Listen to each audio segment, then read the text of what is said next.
les voy a pedir que busquen entonces en la epístola de Judas, que estamos reflexionando estos días, para dar lectura a los versículos 19 al 21. Judas, versículos 19 al 21.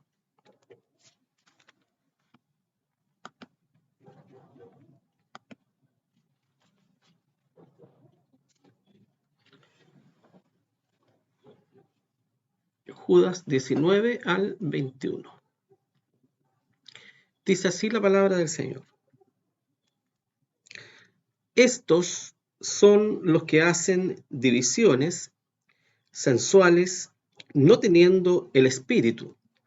Mas vosotros, oh amados, edificando sobre vuestra santísima fe, orando por el Espíritu Santo, conservaos en el amor de Dios, esperando la misericordia de nuestro Dios, de nuestro Señor Jesucristo, para vida eterna. Oremos.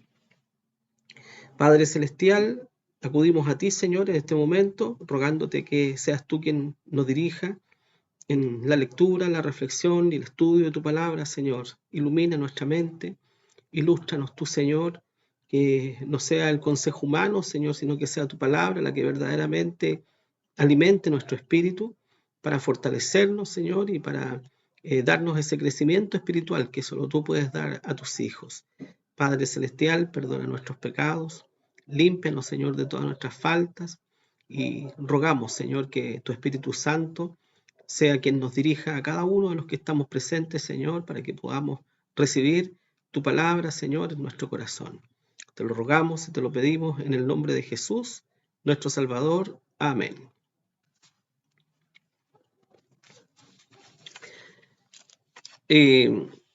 Bueno, hemos estado hablando en extenso acerca de lo que Judas viene advirtiendo con respecto a los falsos maestros, ¿ya? Y ese es el cuidado que tiene Judas y con el cual está advirtiendo de manera severa, ¿ya?, al pueblo de Dios, refiriéndose a los falsos maestros con distintos términos que son bastante fuertes,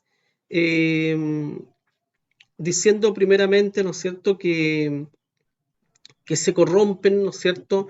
Dice, ay de ellos, como una sentencia, ¿verdad? Este ay es una sentencia que está pendiente sobre todos estos falsos maestros. Ilustra también que los falsos han seguido el camino de Caín, el error de Balaam. Dice también que son manchas en nuestros convites, que son verdaderas manchas dentro del pueblo de Dios, de la confraternidad cristiana que hay, producto y promovida, ¿no es cierto?, por el Espíritu Santo que hay en el corazón de cada hijo de Dios. Entonces, estos personajes son manchas, ¿verdad?, dentro del pueblo de Dios. Dice también que son como nubes sin agua, que son como árboles marchitos, ¿no es cierto?, sin fruto. También dice que son como fieras ondas de mar, que son estrellas erráticas, etc.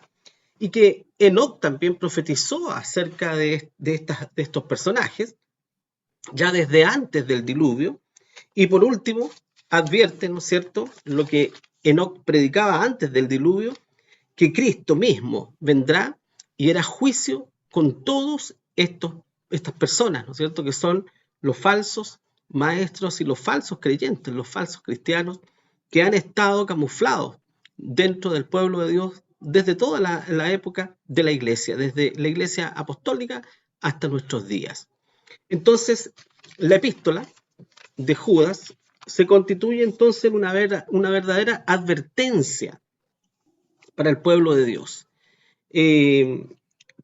para que seamos cautelosos, para que examinemos todo por medio de la palabra de Dios. Es una advertencia, además, a no escandalizarnos ante un mal testimonio.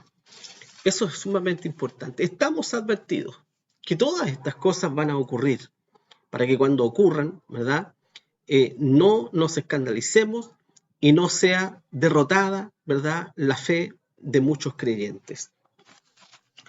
Bueno, los falsos maestros y estos falsos hermanos que podemos leer acá en la palabra del Señor, eran en realidad y son los causantes de divisiones, fueron los causantes de las divisiones dentro del pueblo de Dios. Y hoy día también son causantes de muchas divisiones dentro del pueblo de Dios y dentro de los mismos cristianos. Leímos también la semana pasada en Proverbios capítulo 6, versículo 16, que habla acerca de esto y que advierte, ¿no es cierto?, acerca de esto, diciendo que 6 cosas aborrece Jehová y aún 7 abomina su alma. Y dentro de estas cosas está lo que dice la parte B del versículo 19, donde dice, el que enciende rencillas entre los hermanos. Bueno, a eso se refiere Judas, ¿no es cierto? Cuando especifica que estos son causantes, ¿no es cierto?, de divisiones sensuales, carnales, quiere decir eso, que no manifiestan el fruto del Espíritu porque no tienen el Espíritu de Dios en sus vidas. Primera de Juan, capítulo 3, versículo 10, dice, en esto son manifiestos los hijos de Dios y los hijos del diablo. ¿Qué quiere decir esto? Dice, en esto se diferencia el que es verdadero creyente y el que no lo es, el que es un hijo de Dios verdadero y el que es un hijo del diablo. Cualquiera, dice, y esta es la diferencia, cualquiera que no hace justicia, y aquí la palabra justicia tiene que ver, ¿no es cierto?, con la justicia de Dios, con la palabra de Dios. Cualquiera que no permanece dentro de la palabra de Dios, dentro de la doctrina, ¿no es cierto?, del Señor, cualquiera que no practica esta justicia y que no ama a su hermano, claramente dice aquí, no es de Dios. Este es un distintivo realmente importante. El amor verdadero, puro y santo entre los verdaderos creyentes. Eso es lo que une al pueblo de Dios de verdad, ¿verdad? Todo lo demás, las cosas que podemos ver, ¿no es cierto?, todos los demás frutos, el comportamiento humano, el comportamiento de los creyentes, son cosas que podemos reflejar y que podemos ver. Pero el amor, ¿verdad?, solamente Dios sabe lo que hay en el corazón de cada uno de nosotros. Y Dios sabe, ¿no es cierto?, cuál es el amor que Él ha puesto de verdad en el corazón y cuál es el que es falsificado. Por eso dice que en esto son manifiestos los hijos de Dios y los hijos del diablo. En esto se diferencian, ¿ya? 2 cosas. El que no practica la justicia de Dios y el que no ama a su hermano, por lo tanto, no es de Dios, no pertenece a Dios. Podemos pertenecer a una denominación, podemos pertenecer a una religión importante, poderosa, ¿verdad? Podemos pertenecer a la religión más poderosa del mundo, a lo mejor, y podemos acudir, ¿no es cierto?, domingo tras domingo, o vez tras vez, ¿no es cierto?, a celebrar algún culto, alguna misa, o lo que sea. Podemos hacerlo, pero otra cosa muy distinta es pertenecer verdaderamente al pueblo de Dios como un hijo de Dios salvado, cuyos pecados han sido perdonados. Eso, mis hermanos y amigos que están escuchando, no es una institución humana. El cristianismo, ¿verdad?, es el perdón de los pecados otorgados por Cristo mismo. Es la regeneración del Espíritu Santo, es nacer de nuevo. Y eso, por mucho esfuerzo que tú puedas poner, por mucho esfuerzo que pongamos nosotros por cambiar algunas cosas en nuestra vida, nunca podremos hacer una transformación tan profunda en nuestro ser que pueda y que sea capaz de abrirnos las puertas del cielo para que podamos entrar por nuestros propios méritos. Porque eso nunca podrá ocurrir, porque los méritos nuestros no son suficientes para ser salvos. Solamente la operación de Dios por medio del Espíritu Santo en el corazón del hombre y de la mujer, regenerando a ese hombre o a esa mujer, es lo que le puede otorgar la verdadera salvación y que lo injerta dentro de la iglesia de Cristo. Esta iglesia invisible, no esta estructura, no el templo, no la denominación, sino que esta iglesia invisible que la conforman todos los verdaderos creyentes de todas las naciones, de todas las razas y de muchas denominaciones, ¿verdad? No entraremos al cielo por nuestras denominaciones ni por nuestras religiones. Entraremos al cielo, sí, siempre y cuando nuestros pecados hayan sido perdonados y lavados con la sangre de nuestro Señor Jesucristo, ¿verdad? Porque ese es el precio por el perdón de nuestros pecados. Ese sacrificio tremendo que hizo nuestro Salvador en la cruz. No hay otra. Por eso Jesús dijo, yo soy el camino y la verdad y la vida, ¿verdad? Excluyendo toda otra posibilidad de salvación. No hay hombre, dice la palabra del Señor, ¿verdad? No hay ser creado, ni en los cielos, ni en la tierra, ni debajo de la tierra, ni en ninguna parte. No hay ningún otro nombre en cual podamos ser salvos nosotros.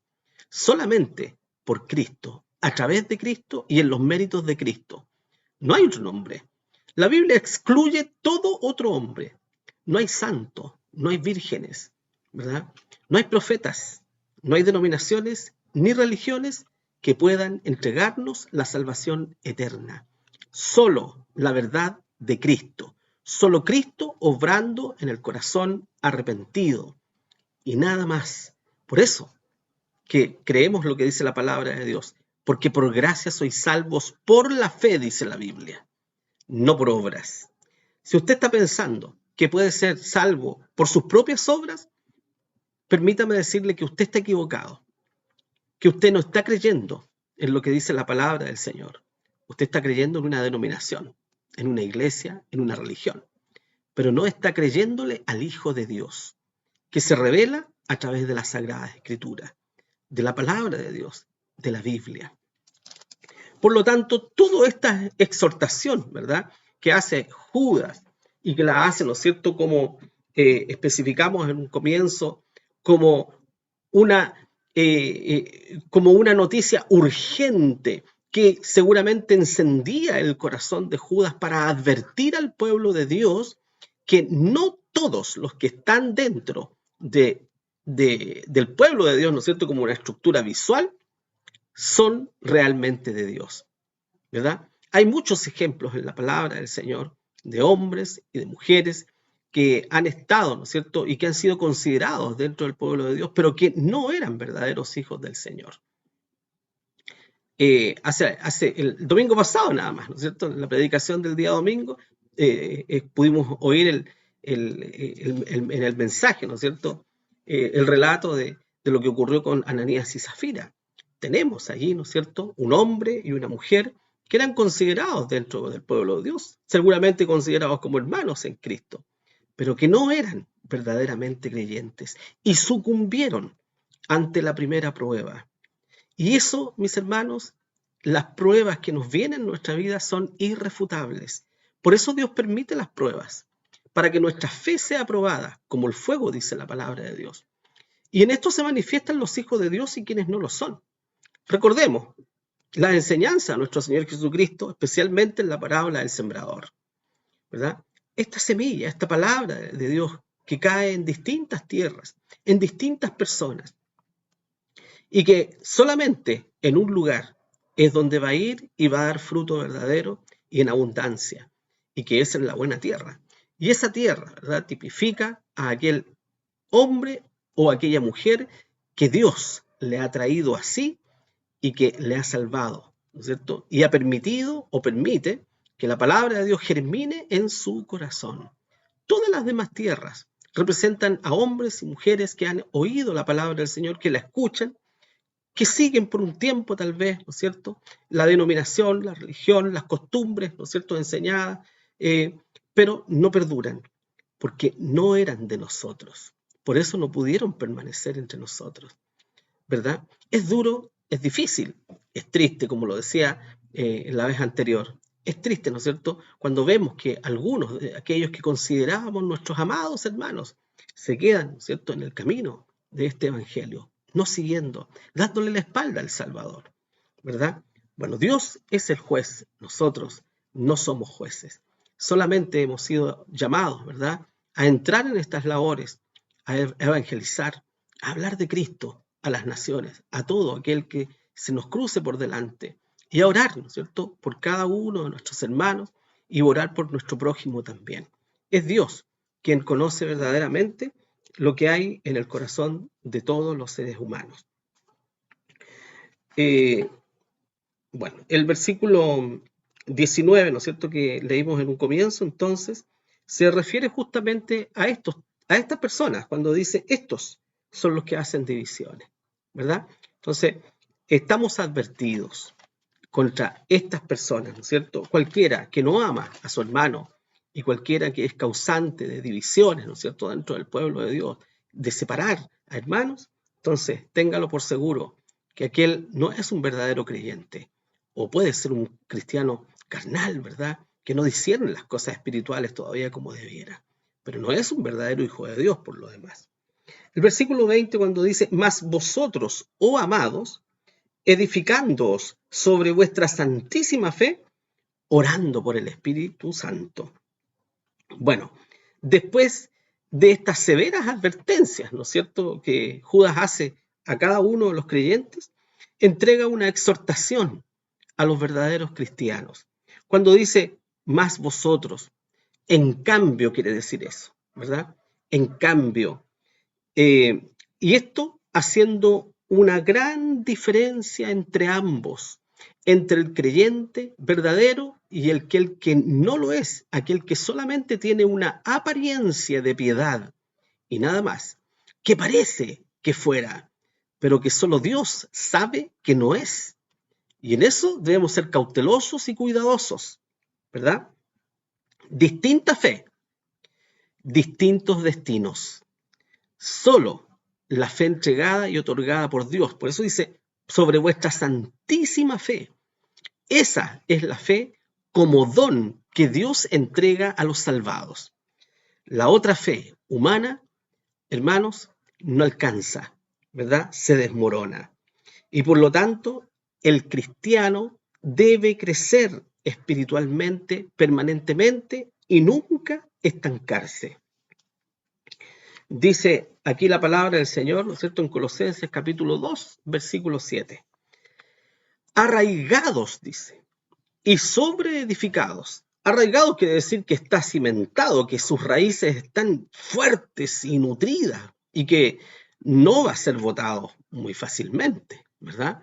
Un árbol arraigado no se va a caer. Así debemos estar nosotros, arraigados en Cristo. Arraigados, pero sobreedificados también. Importante la raíz, que nos nutre del alimento, ¿no es cierto?, verdadero, que es la palabra de Dios. Pero si esa raíz está firme, entonces lo que esté edificado sobre eso va a ser firme y va a ser permanente. Por eso dice, arraigados y sobreedificados en Él, en Cristo. Y luego dice, y confirmados en la fe. Y esta confirmación en la fe, mis hermanos, viene a través de la prueba. La prueba viene a confirmar nuestra fe también, pues. Dios no necesita probarnos para saber algo de nosotros o para saber cómo reaccionaremos, porque Dios lo sabe todo, ¿verdad? Dios permite la prueba en la vida de los cristianos, ¿verdad?, para que esa fe se arraigue y se sobreedifique con más fuerza, ¿verdad?, y más firmemente. Y para confirmar, dice, para eso justamente, para confirmar esa fe en nuestro corazón. Así como habéis aprendido, dice, creciendo en ella con nacimiento de gracias. No podemos vivir una vida estancada. El cristiano debe crecer permanentemente. Tenemos una fuente inagotable, mis hermanos. Todo creyente, todo cristiano que se estanca es porque no está acudiendo a esta fuente inagotable que es la palabra del Señor. Usted puede leer la Biblia 1000 veces entera durante toda su vida. Usted puede estudiarla cabalmente desde el Génesis al Apocalipsis, pero nunca jamás la agotará, porque es una fuente inagotable. Recordemos que la Biblia es inspirada divinamente. Eso quiere decir que su autor no es humano. Su autor es Dios, Dios mismo. fue quien inspiró por medio del Espíritu Santo a los escritores para que dejaran, ¿no es cierto?, escrito las palabras que Dios quería que estuvieran para la posteridad, para ustedes y para mí, para que llegara al siglo XXI, ¿verdad? Podemos estar seguros que lo que leemos hoy día nosotros en la palabra del Señor es verdaderamente la palabra de Dios. No contiene solamente la palabra de Dios, la Biblia, sino que es la palabra de Dios. Y ahí hay una diferencia realmente importante. Bueno, esta santísima fe entonces es la que Dios nos ha dado para salvación. Es una fe indestructible, mis hermanos.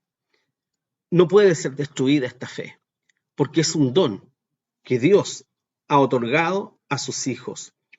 En cambio, la fe del hombre, la fe humana, es una fe débil, es una fe que se desmorona en la prueba, en la dificultad. ¿Cuántas vidas destruidas hay después, ¿no es cierto?, de haber sido vidas confiadas en sí mismo? ¿Cuánta gente dice, yo tengo fe en que me va a ir bien, porque tengo fe en mis capacidades, porque sé lo que valgo, porque sé lo que puedo hacer? Esa fe es una fe débil y es una fe que se desmoronará fácilmente ante la adversidad.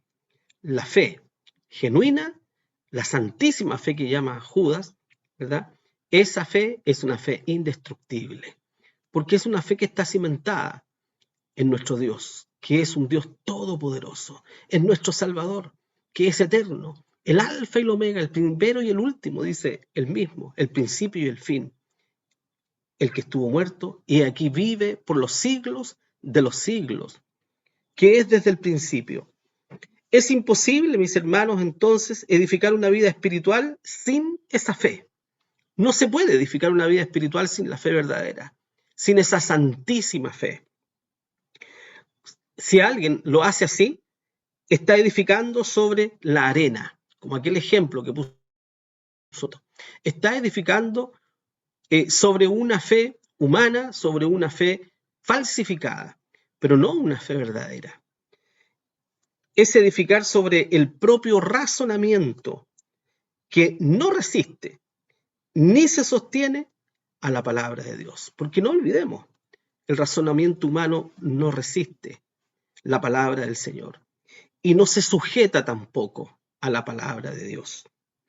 Solo así, hermanos míos, solo edificados sobre la santísima fe, nuestras oraciones pueden ser influidas por el Espíritu Santo, como lo dice ahí en Romanos, capítulo 8, 26 y 27, que dice, y asimismo también el Espíritu ayuda a nuestra flaqueza. El Espíritu Santo quiere decir esto.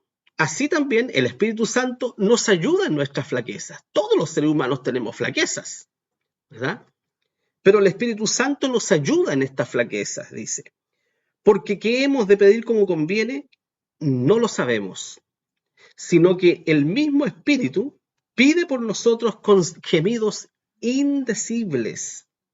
Y luego añade diciendo que más el que escudriña los corazones sabe cuál es el intento del Espíritu, porque conforme a la voluntad de Dios demanda por los santos. Tenemos entonces esta ayuda perfecta, que mejor ayuda no podríamos tener en esta vida cristiana y en este caminar cristiano, que es la guía y la luz que nos entrega el Espíritu Santo en nuestra vida. Fíjense ustedes la obra maravillosa, perfecta e importantísima y fundamental del Espíritu Santo en la vida del creyente, ¿verdad? Qué importante es. Es la tercera persona de la Trinidad. Es Dios mismo quien habita en el corazón de sus hijos y que les ayuda a entender las Escrituras, que les ayuda en sus debilidades, que les ayuda a orar. Porque cuando oramos a veces no sabemos lo que pedir. En cambio es el Espíritu Santo el que nos ayuda a orar. y que nos abre los ojos para ver aquellas cosas que no podemos ver y que no tenemos enfrente, que abre nuestros ojos para poder ver las cosas espirituales y poder preocuparnos de aquellas cosas espirituales y no solamente de las cosas propias de este mundo, ¿verdad? De las preocupaciones propias de este mundo. Y por último, el versículo 21, que dice, conservaos en el amor de Dios. Conservaos en el amor de Dios, esperando la misericordia de nuestro Señor Jesucristo para vida eterna. La exhortación, entonces, que se repite una y otra vez en la palabra de Dios, debemos preservar o mantener el amor fraternal como preciado don, como algo maravilloso que Dios ha entregado como distintivo a su pueblo. ¿Ya? Entonces, tres cosas importantes. Estamos advertidos que en medio, ¿no es cierto?, del pueblo verdadero de Dios, habrá personas que aparentan ser del pueblo de Dios, pero que no lo son, y que no tenemos la forma de verlo nosotros, y que solamente Dios puede verlo con toda perfección. Segundo, estamos advertidos de que estas personas harán divisiones entre nosotros, indispondrán, ¿no es cierto?, a un hermano contra el hermano. Debemos, ahora que estamos advertidos, entonces, debemos edificar nuestra vida sobre esa santísima fe, que es el don que Dios nos ha entregado. Y de esa forma, mantener el verdadero amor fraternal. Vamos a llegar hasta aquí, mis hermanos. Que el Señor les bendiga. Vamos a dirigirnos al Señor en oración entonces.